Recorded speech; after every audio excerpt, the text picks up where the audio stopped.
It was a bright morning in Sunny Hollow. Birds were singing, flowers were dancing in the wind, but then a strange sound floated through the air.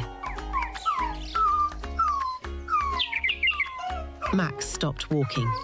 Tiny's ears popped straight up. Someone was crying, and it did not sound happy at all. "Did you hear that, Tiny?" whispered Max. Tiny barked softly and sniffed the air. His little tail was not wagging. Something was wrong, very wrong. Max looked left. Max looked right. The sound was coming from somewhere close, somewhere hidden. Little did Max know, this ordinary morning was about to become the biggest adventure of the whole summer. Max lived in a cozy yellow house at the edge of Sunny Hollow, a town filled with candy-coloured rooftops, wobbly cobblestone streets, and neighbours who always waved hello. Every morning, Max and his best friend Tiny explored the town together, looking for something new, something exciting, something mysterious. Max was 7 years old, with spiky black hair and a favourite yellow hoodie that he wore almost every single day. He loved puzzles, he loved helping people, and most of all, he loved adventures. Tiny was his fluffy white puppy with one brown eye patch and a little blue collar that jingled wherever he went. Tiny never said a word, not one single bark of actual talking, but somehow Max always understood exactly what he meant. Together, they made the perfect team. Max had the ideas, Tiny had the nose, and between the two of them, there wasn't a mystery in Sunny Hollow they couldn't solve. That morning, they had been walking to the park to play their favourite game, cloud shape guessing, when the whimpering sound stopped them in their tracks. Max crouched down low. "Let's follow the sound," he said, "nice and quiet." Tiny wagged his tail once, then tiptoed forward like a tiny, fuzzy detective. They followed the sound past the bakery, where the smell of warm cinnamon rolls almost made Max forget the mystery. They followed it past the fountain, where a family of ducks quacked hello. They followed it all the way to a big, tangled bush behind the toy shop. Max gently pushed the leaves apart.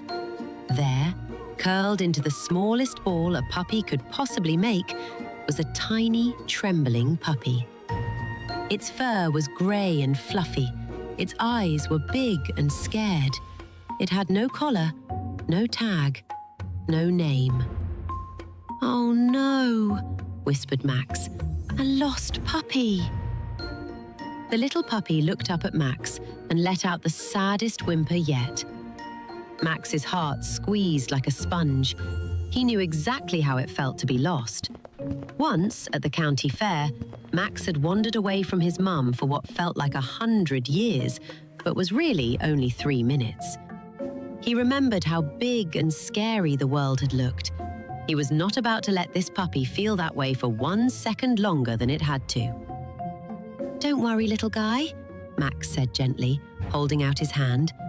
"We're going to help you find your way home." Tiny inched closer and gave the puppy a tiny, friendly sniff. The puppy sniffed back. Slowly, its tail gave one small wag, then two. Then it wiggled out of the bush and pressed itself against Max's leg, as if to say, "Please don't leave me." "We won't leave you," Max promised. "Come on, let's find your family." And so, the search began. First, Max and Tiny walked through the market square, asking everyone they saw. The flower seller shook her head, tucking a daisy behind Max's ear for good luck. The fruit stand man shook his head too, but tossed the little puppy a slice of apple, which the puppy gobbled up in one giant gulp, as if he hadn't eaten in days. They asked the ice cream cart lady. They asked the man selling balloons, who accidentally let go of 3 balloons while trying to point and had to chase them down the street, hopping and grabbing while the crowd laughed. Even the mail carrier stopped his bicycle to take a look, tilting his head thoughtfully, but shook his head slowly too. Nobody recognized the little grey puppy. Then, big grey clouds rolled in from over the hills. Thunder rumbled far away, like a giant clearing its throat. "Uh-oh," said Max, looking up. "We better hurry before it rains." They hurried across the wooden bridge that crossed Sunny Hollow's bubbling creek. Halfway across, the wind gave a giant gust, and Max's hat flew right off his head. Tiny leaped after it, tumbling and rolling like a fuzzy white pancake, and caught the hat in his mouth just before it flew into the water. He trotted back proudly, hat in mouth, looking very pleased with himself, even though his ears were now flopped completely the wrong way.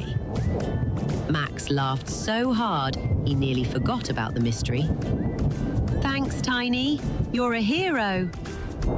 Even the little lost puppy let out a happy yip, and for a moment, its worried eyes looked a tiny bit brighter. They kept walking, past old Mr. Whiskers, the grumpiest cat in town, who was sunning himself on a fence post. Mr. Whiskers took one look at the parade of dogs and let out a dramatic hiss before stalking off with his nose in the air. Tiny barked at him, offended, and the lost puppy hid behind Max's sneakers, giggling in puppy fashion, which sounded like tiny hiccups. "Don't mind him," Max chuckled. "He's grumpy at everyone, even breakfast." As they reached the edge of town near Whispering Woods, the first raindrops began to fall. The little puppy shivered and pressed closer to Max. "We need shelter," Max said, thinking fast. He remembered an old wooden shed near the woods, one his dad used for garden tools. "This way!" They dashed under the shed's roof just as the rain turned into a full, drumming downpour. Max wrapped his jacket around the shivering puppy. Tiny curled up close, sharing his warmth too. For a moment, they simply sat together, listening to the rain. The lost puppy looked up at Max with big, watery eyes. It let out a long, sad sigh, as if to say, "I miss my family." Max felt his chest go soft and warm, and a little bit sad all at once. He gently stroked the puppy's damp fur. "I know it's scary being away from the people you love," Max said softly. "I felt that way once too. Remember, Tiny, at the county fair? I turned around and everyone was gone, just for a few minutes, but it felt like forever. My tummy went all wobbly and I didn't know which way was home." Tiny gave a small, understanding whimper.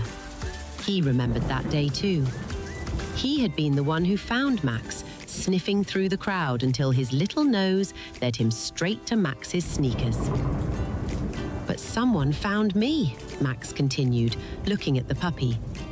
"And I promise, we are not going to stop until we find your family, even if it takes all day, even if it takes until the moon comes out."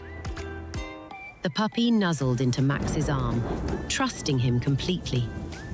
Tiny rested his chin on the puppy's back, as if standing guard, and for a little while, the only sound was the gentle patter of rain on the shed roof, and 3 hearts beating a little calmer together.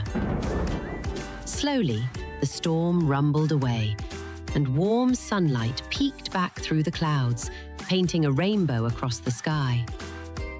"Look," Max grinned, pointing. "That's a good sign." They stepped back out, refreshed and determined. But now, a new problem appeared. The rain had washed away any scent trail Tiny had been following. Tiny sniffed the muddy ground, confused, and let out a small, frustrated whine. "It's okay, Tiny," said Max. "We'll think of another way." Max thought hard. Then, an idea sparked like a firework. The town notice board. People post lost and found signs there all the time. They raced back toward the town square, the little puppy trotting happily between them now, feeling braver with every step. Sure enough, pinned to the wooden notice board was a hand-drawn poster. It showed a grey puppy with big round eyes, and underneath, in wobbly handwriting, it said, "Have you seen Charlie? He is small, fluffy, and very loved. Please help us find him." "Charlie!" Max gasped, kneeling down to the puppy. "Is that your name?" The puppy barked happily and spun in an excited circle, its tail wagging faster than a hummingbird's wings. "That's a yes," Max laughed. At the bottom of the poster was an address, 12 Maple Lane. "That's clear across town, past the big hill," Max said, checking the sun sinking lower in the sky. "We need to hurry before it gets dark." This was the final challenge. Max, Tiny and Charlie dashed through the streets, past the bakery again, past the fountain, past old Mr. Whiskers, who this time simply watched them zoom by with wide, surprised eyes. They reached the bottom of the big hill, and Max looked up. It was the steepest hill in all of Sunny Hollow, the one kids used for sledding in winter. And now, it looked taller than ever. "We can do this," Max said, mostly to himself. One step at a time. Up they climbed. Max's legs burned like they were on fire. Tiny's little paws pumped as fast as they could go, tongue flopping out the side of his mouth. Even Charlie, tired from his big adventure, kept push-responding, determined not to give up now. Not when he was this close. Halfway up, Max's foot slipped on a loose stone, and he tumbled backward with a yelp. Tiny grabbed the back of Max's hoodie in his teeth and pulled with all his tiny puppy might, helping Max scramble back onto his feet. "Thanks, buddy," Max panted, giving Cooking a quick pat. "Teamwork." They pushed on, higher and higher, the Houndfall town spreading out beneath them like a colourful patchwork quilt.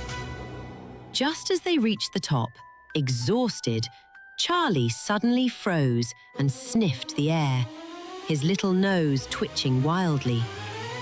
Then he towards running, faster than Max had ever seen a puppy run, straight down the hill toward a small blue house. "Wait for us," Max called, racing after him with Tiny at his heels. They burst through the gate just as the front door flew open. A little girl came running out, tears streaming down her face. "Charlie!" she cried.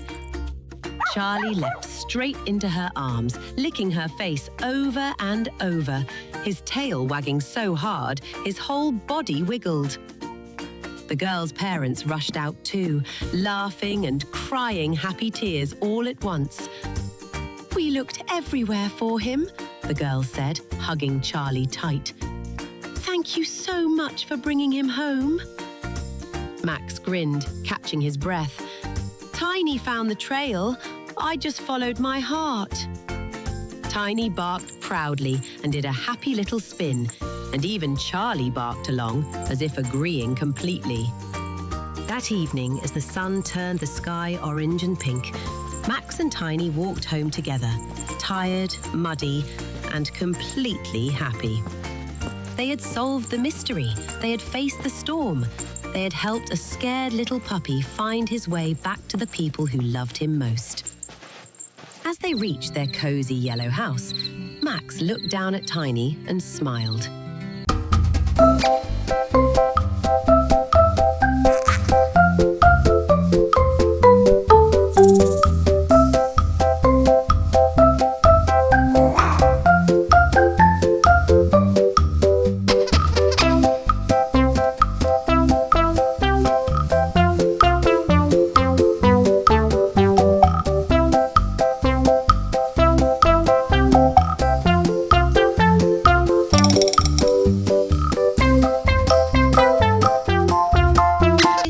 A big thumbs up and subscribe so you never miss their next mystery.